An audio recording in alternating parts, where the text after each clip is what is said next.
មដើមឈើមួយនៅក្នុងសាលាខ្ញុំអង្គុយលេងហ្គីតានឹកដល់រឿងកូនលងកន្លែងមួយនេះហើយដែលយើងអង្គុយរំលឹកមេរៀនប្រឡងមិនរួមឆ្នាំងប្អូនបងតែងអង្គុយទីនេះគេធ្លាប់រៀនអីលើនេះគេសងថ្មីវាយោរំភើយក្រោមដើមឈើមួយនៅក្នុងសាលា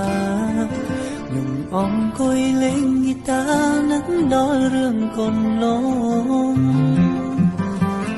កន្លែងមួយនេះហើយដែលយើងអង្គុយរំលឹកមេរៀនប្រឡងមិនរួមឆ្នាំងប្អូនបងតែងអង្គុយទីនេះគេធ្លាប់រៀនអីលើនេះគេសងថ្មីវាយោរំភើ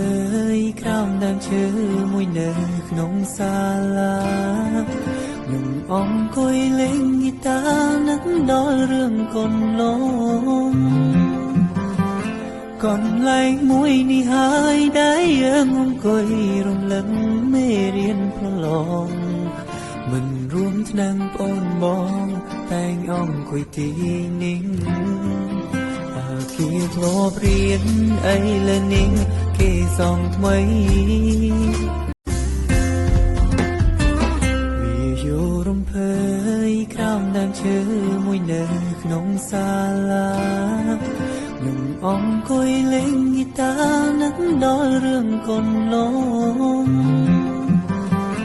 កន្លែងមួយនេះហើយដែលយើងអង្គុយរំលឹកមេរៀនប្រឡង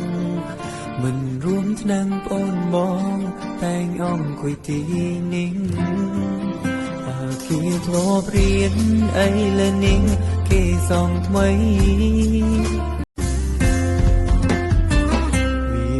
រំភើយក្រោមដើមឈើមួយនៅក្នុងសាលាខ្ញុំអង្គុយលេងហ្គីតានឹកដល់រឿងកូនលងកន្លែងមួយនេះហើយដែលយើងអង្គុយរំលឹកមេរៀនប្រឡងមិនរួមឆ្នាំងប្អូនបងតែងអង្គុយទីនេះគេធ្លាប់រៀនអីលើនេះគេសងថ្មី